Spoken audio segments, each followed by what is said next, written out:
kita bakal main game ini. Ini gamenya namanya apa ya? Lupa lagi aku.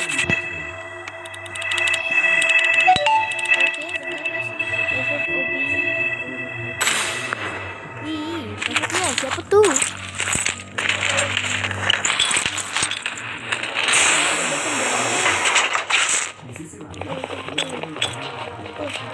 Oh,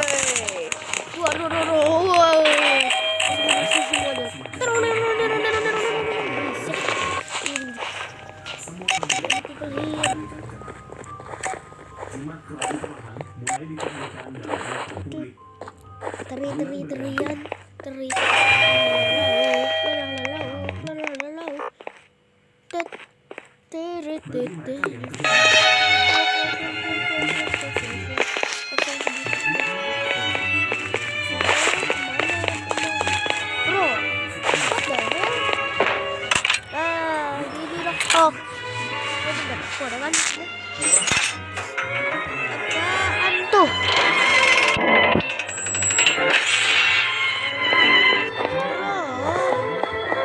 What the hell?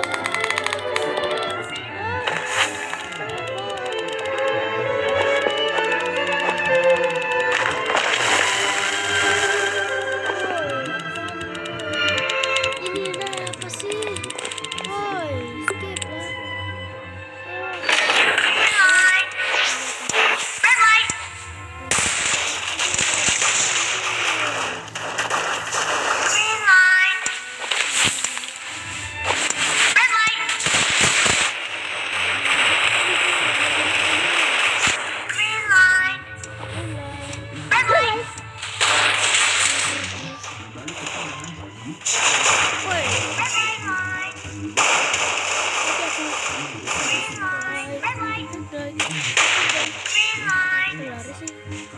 Pernah menggelar kampanye akbar terakhir di tersebut.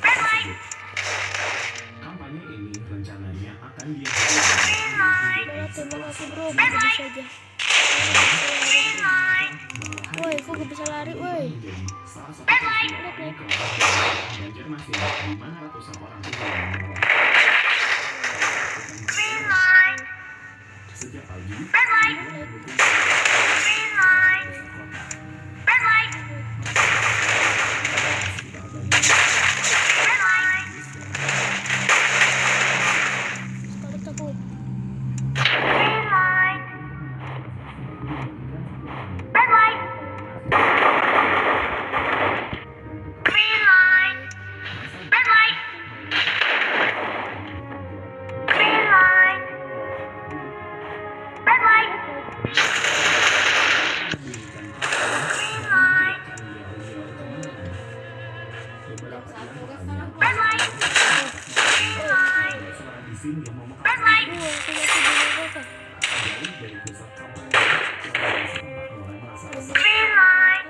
sejak beberapa hari sebelumnya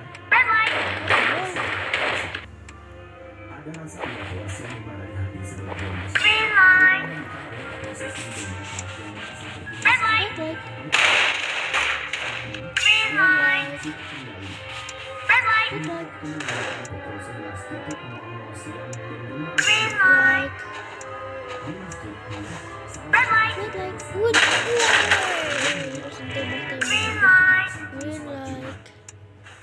jalan di sekitar masjid penuh sesak orang. What the hell? Itulah rombongan masa That like kan that like green apa tuh?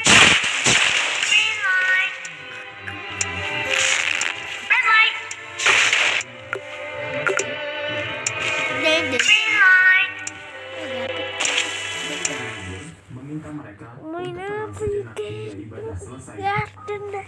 Namun, teguran itu dibalas dengan cemoohan dan tawa. Situasi memanas. Kata-kata kasar mulai terlontar, ada dorongan, ada pukulan.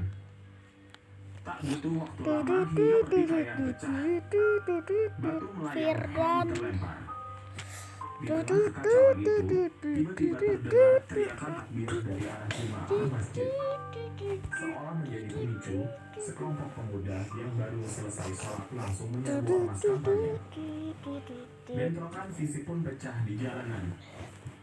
Panik, sebagian masa kampanye melarikan diri. Namun, mereka yang masih bertahan melawan balik. Dalam sekejap, suasana berubah menjadi medan pertempuran jalanan.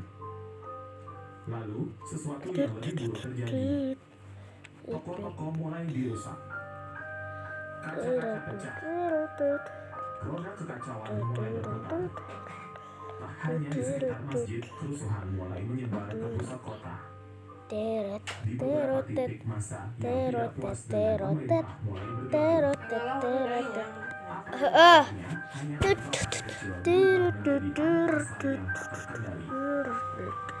Toko-toko yang dianggap milik pengusaha pendukung pemerintah menjadi sasaran. Pusat perbelanjaan Mitra Plaza yang merupakan salah satu ikon kota dibakar. Asap hitam membumbung tinggi ke langit. Di kawasan lain, bank, kantor pemerintah, dan kendaraan yang terparkir menjadi sasaran amukan massa. Orang-orang mulai menjarah barang-barang dari pusat perbelanjaan yang terbakar. Listrik padam total dalam kegiatan. Sementara itu, di jalan-jalan, mayat mulai berjatuhan. Sebagian korban adalah mereka yang terjebak dalam kebakaran, sebagian lagi adalah mereka yang menjadi korban amukan massa. Namun, mereka kewalahan menghadapi ribuan massa yang sudah kehilangan kendali. Saat malam tiba, kota masih dalam kondisi genting. Jalanan dipenuhi puing-puing dan api yang masih menyala. Pasukan keamanan mulai menyisir area permukiman, menangkap mereka yang dianggap sebagai provokator. Banyak warga bersembunyi di dalam rumah mereka takut keluar. Di beberapa tempat, tangisan dan suara takbir masih terdengar. Korban jiwa terus bertambah. Mereka yang terbakar mereka yang dipukuli hingga tewas, mereka yang ditembak dalam upaya pengamanan.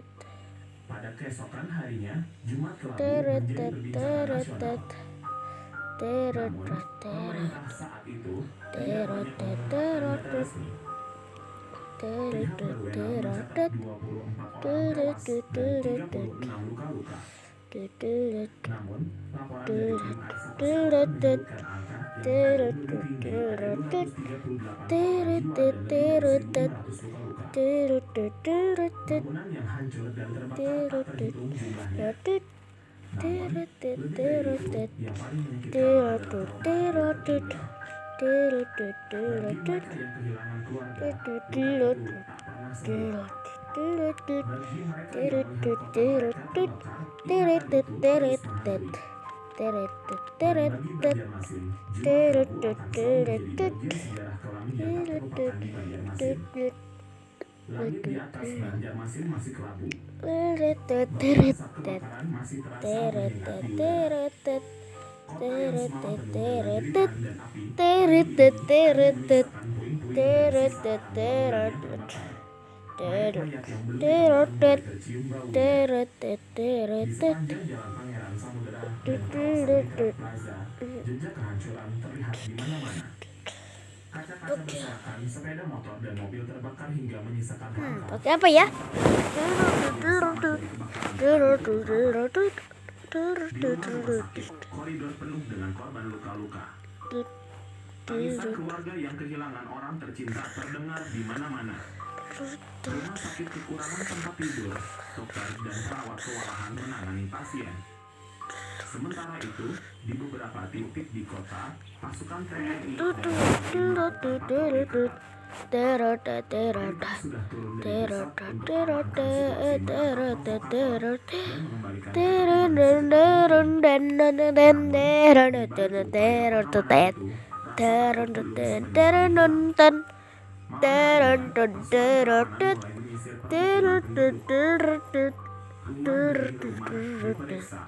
mereka mencari siapa saja yang dianggap terlibat dalam kerusuhan. Beberapa pemuda yang dituduh sebagai pelaku utama diciduk dari rumah mereka tanpa penjelasan panjang. Banyak dari mereka yang tidak pernah kembali. Ada yang dibawa ke kantor polisi, ada yang dikirim ke tempat-tempat yang tidak diketahui. Sebagian kembali dalam tubuh penuh luka, sebagian lagi menghilangkan jejak. Dalam suasana yang mencekam ini, banyak keluarga tak berani keluar rumah setelah maghrib. Mereka menutup jendela, mematikan lampu, dan berdoa agar tak ada ketukan keras di kuping mereka malam itu. Di sudut-sudut kota, ada bisikan-bisikan pelan yang beredar. Sebagian warga percaya bahwa kerusuhan ini bukanlah murni kemarahan rakyat. Ada desas-desus bahwa oknum-oknum tertentu sengaja memprovokasi massa, membuat situasi semakin kacau hingga membeberkan tindakan keras dari aparat. Beberapa saksi mata mengaku melihat orang-orang tak dikenal yang tiba-tiba muncul di tengah kerusuhan, memulai pembakaran dan perusakan sebelum menghilang tanpa jejak. Namun, siapakah mereka? Dan mengapa mereka melakukan itu? Tak ada jawaban pasti. Yang jelas, setelah hari itu, semua orang yang terlibat dalam kerusuhan dibunuh tanpa ampun. 3 hari setelah Jumat Kelabu, pemerintah daerah mengeluarkan pernyataan resmi. Situasi sudah terkendali. Korban jiwa berjumlah 24 orang, sebagian besar akibat kebakaran dan kecelakaan. Namun, di antara warga, angka ini tidak dipercaya. Seorang relawan yang membantu mengevakuasi korban dari runtuhan di Plaza mengaku melihat ratusan jenazah hangus di dalam gedung yang terbakar. Beberapa dari mereka adalah anak-anak yang terjebak tanpa bisa menyelamatkan diri. Di sisi lain, keluarga yang kehilangan tidak bisa menemukan mayat atau keberadaan mereka. Namun, protes semacam ini tidak pernah sampai ke media nasional. Sebuah pemberitaan dikendalikan ketat. Jumat Kelabu perlahan mulai dikabulkan dalam ingatan publik. Bulan berganti, tahun berganti. Namun, bagi mereka yang kehilangan keluarga, luka itu tidak pernah sembuh. Bagi anak-anak yang tumbuh di Banjarmasin, cerita tentang Jumat Kelabu tetap hidup dalam bisikan-bisikan orang tua mereka.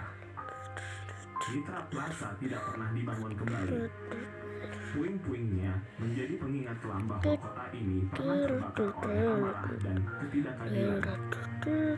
Hingga hari ini, banyak pertanyaan yang belum terjawab. Siapa dalang sebenarnya dan apa yang terjadi pada orang-orang yang menghilang?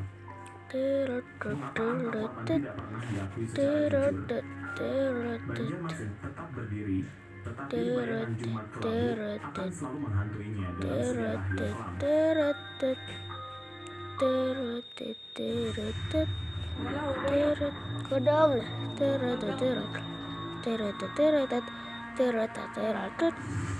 Kodong. Hari itu, Jumat 23 Mei 1997, suasana di Banjarmasin, Kalimantan Selatan tampak seperti hari-hari biasa.